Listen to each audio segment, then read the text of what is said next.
It's a great day. It's a great day. IHIP news. I've had it podcast news. Pumps, we've got to talk about voting. Yes, we do. And it seems to me like there's one political party in this country that wants to make it difficult for qualified people to vote. There's no question that one political party sets out to keep people from voting versus encouraging everyone to vote. Yes. And I think compared to other healthy democracies, and I use the word healthy loosely as it relates to our country, we do not have great numbers in people that are eligible to vote that actually do vote. And I think the reason for that is, number one, they make it difficult. Correct. A healthy democracy should make it easy for everyone to vote, to voice their opinion, and make it available. You don't have to wait in a long line. Should you have to work a long time, you should be able to get in and out of a polling place within 30 minutes tops. Agree. But it seems like every election cycle, we watch the news and there are these long lines, people that have waited in line 4 and 5 hours to vote. And it seems like most of the time, these are minority communities that are impacted the most. Yes, and there are laws circumventing the process of them voting, such as polling places being closed, Georgia's no water law, things of that nature that just make it harder. You have to work. It's not a national holiday. It's not on the weekends. Right. I think it's really interesting because you hear a lot of these politicians, the patriots, right, talk about freedom, voting, and the will of the people. Yet, it seems like they want to game the system. Absolutely. False narratives that somehow elections are rigged. And they've done study after study after study. And pretty much our elections are accurate. Yes, they continue to be accurate. So why? Why would they want to make it so hard for people to vote? In the last 8 elections, the Democratic candidate for president has won 7 out of those 8. So you think, well, gosh, they must have reigned for a really long time. Right. Well, no, because twice that the Democrats won the popular vote, the Electoral College was given to the Republican. And the Electoral College is something really interesting about our country. And in my opinion, it's incredibly antiquated. Totally agree. It's unnecessary. And if you think about the first case of this in our lifetime where this happened, it was George W. Bush and Al Gore. And Al Gore won the popular vote, and George Bush, with the help of the Supreme Court, won the Electoral College. And if you think about what happened during those Bush years, those 8 years, and if you think about what a President Gore would have been like, he was really like sounding the climate bell really early on. He was way ahead of his time on climate change. Yes. And then, of course, Bush and Cheney, they were total warmongers, total war hawks, which drives up the deficit immensely to fight, the Iraq war and all of the crap that they did. None of this is aging well. No. None of it. The next time this happened, where somebody won the popular vote by millions of votes, but not the Electoral College, was Hillary Clinton. And can we imagine how much better everybody would be right now had she been awarded as the victor, instead of letting all of these rural areas and, poorly populated states dictate who is the president. So in essence, you have this minority rule. By design. Mm-hmm. And I understand why the Electoral College was conceived, because of the difficulty it was for every person to get to vote. So it was easier to have somebody go tell your vote at the electoral convention because people couldn't travel. There was no communication. But now with the internet, it seems like everybody should be able to log in and vote on their computer. And there's really no need for an electoral college. Yeah. Furthermore, another thing that I think is really flawed about the American political system is the fact that we live in Oklahoma. Mm-hmm. I think the population is somewhere between 3 and 4 million for the entire state. Right. And we have 2 United States senators, Senator Boosterbox, of course, Mark Wayne Mullins, and then Senator Lankford, both, hardcore right-wingers, Christian nationalists. Although Lankford tries to be somewhat professional, Senator Boosterbox certainly does not.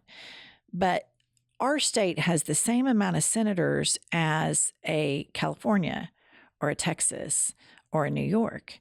And these states far exceed our population by tens of millions. That's why you have somebody like Mitch McConnell in Kentucky, the small state that basically doesn't give as much to the country as it takes. Correct.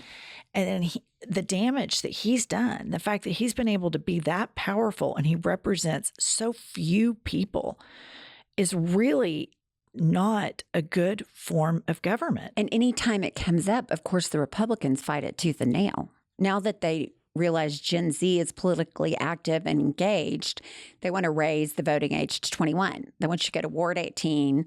They want you to buy a gun when you're 10. They want you to have your rapist baby, but they don't want you to be able to vote until you're 21 because they know that they are not popular. That's why they're gerrymandering, which means they're trying to change the boundaries of a precinct so that fewer minorities are allowed to vote. And they're populated by the Republican voter predominantly. So their vote basically gets washed away within the precinct. I think it's important where everybody feels like I've had it with the political discourse. I'm so frustrated. I feel like there's no hope. What if Trump wins? This is, FUBAR, et cetera, et cetera.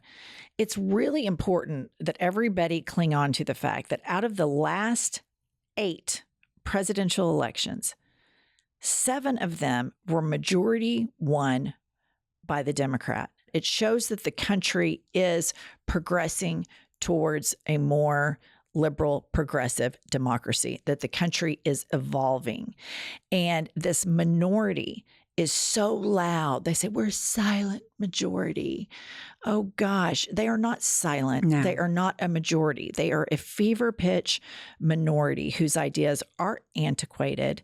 And a lot of them that are still screaming so loud, the loudest of them are in this Trump cult.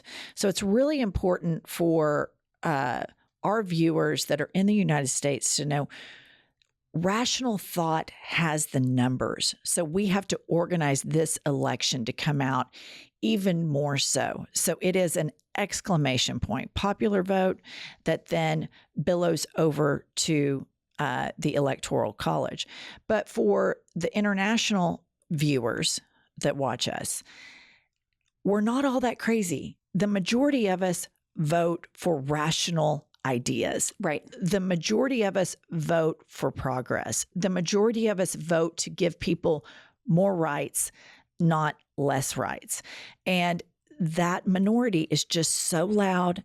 The Trump sect of the country is just such a crazy cult. All they do is sit online all day, watch stuff, keyboard courage, and they don't have any ideas other than Trump is our leader. I don't think to date that I've heard one policy that Donald Trump is promoting on his campaign. No, It's just he doesn't. It's him and how he's a victim, and he's getting indicted for you. right, retribution, rage. But then the people around him that are obsequious to him, they have an agenda, and it is straight up, full-blown Christian nationalist handmaid tale. Oh, absolutely. They want every person in this country to be a fundamentalist Christian, which what a great way to spread a religion. Just force it and cram it down everybody's throat. And be so judgmental and hateful and mean-spirited that no one wants to be within 5 feet of you. That's a great idea. Yeah. So I just think it's interesting that I know everybody has fatigue with this man and with the aftermath of what he has left and what he has ignited in this country and globally. You know, there's people in other countries that are kind of jumped on this, Right. this populism and all of this stuff. And it's rooted in tribalism and, you know, everybody uniting on hating the same groups of people. But the world is globalized, whether you like it or not. It is, you can get on your phone and have your phone take you to see what something on the opposite side of the planet looks like. Globalism is here. So it's how do we best work together? How do we make the best immigration laws? How do we make countries where and policies where we support women, where we support children, where we support privacy, where we support LGBTQ plus rights. And there's one party consistently. You might not like the leader of the party right now. You might not like all of the players. So you have to go and vote ideas. There's one political party in this country that consistently wants to expand rights for the individual, wants to keep an eye on corporate corruption, and it's the Democrats. Not only is it the Democrats, but the Republicans who have always been small government have now morphed into the biggest government that I've seen in my lifetime. I want to just start something right here, and every single one of our 5 viewers needs to start this. It is the big government Republican Party. Absolutely. And it is the national debt Republican Party. This is not a small government. No. This is big government politics, government overreach. They are anti-freedom. They are anti-Constitution, although we believe the Constitution was designed so that it could be updated with modern time. Right. And let's face it, the Constitution desperately needs an update based on how much the world has changed since it was written. Absolutely. The whole Senate, the Senate is so overrepresented by less populated areas, and they wield such a big stick.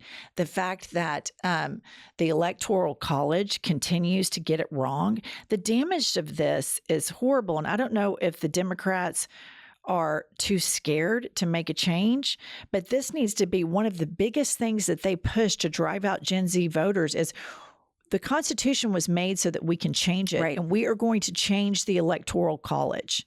And the Republicans will go crazy, but I want to remind everybody and all of the Democrats campaigning, their numbers aren't as strong as ours. That's why they want to make all of these rules to where we can't vote. Right. And I understand that politicians are like, oh, well, they'll go crazy. They're already fucking crazy. That train left the station. They're crazy. They've gone overboard.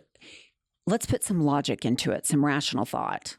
Yeah. And I think that our politicians not updating the Constitution has led to all of us enabling an out of control cult-like GOP. Absolutely. Everybody that feels like I have fatigue, I am over this, remind yourself the numbers are not there for them. That's why you see them gerrymandering. That's Right. why you see them talking about raising the voting age.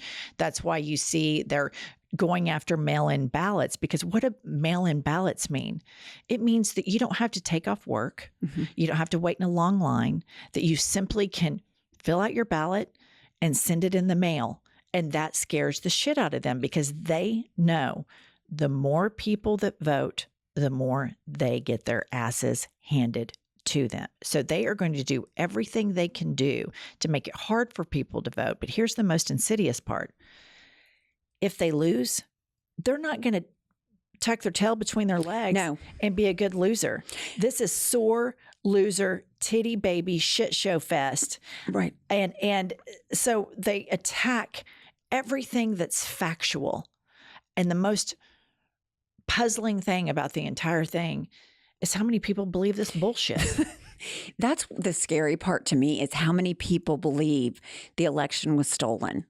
They actually believe that, despite all the evidence, all the data, all the analytics that says it 100% was not. They refuse to believe facts. They choose to believe their cult leader. You know who doesn't believe it was stolen? Who? Donald Trump, or he wouldn't have left. No shit. I remember your fantasy was him getting taken out of the White House in handcuffs, kicking and screaming. I really wanted it.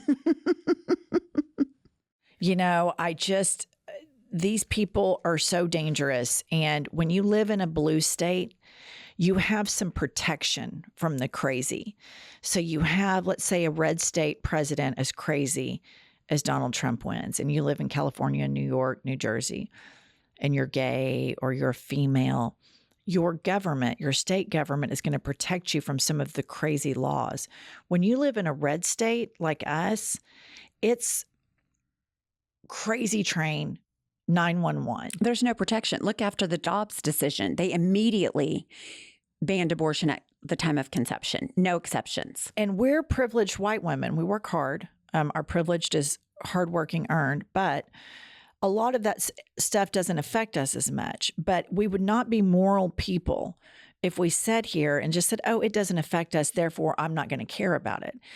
The fact that rape victims, women that don't want to keep a pregnancy to term, that you have these white males that are not doctors nor women making decisions about these women's bodies is nothing short of big government republicanism.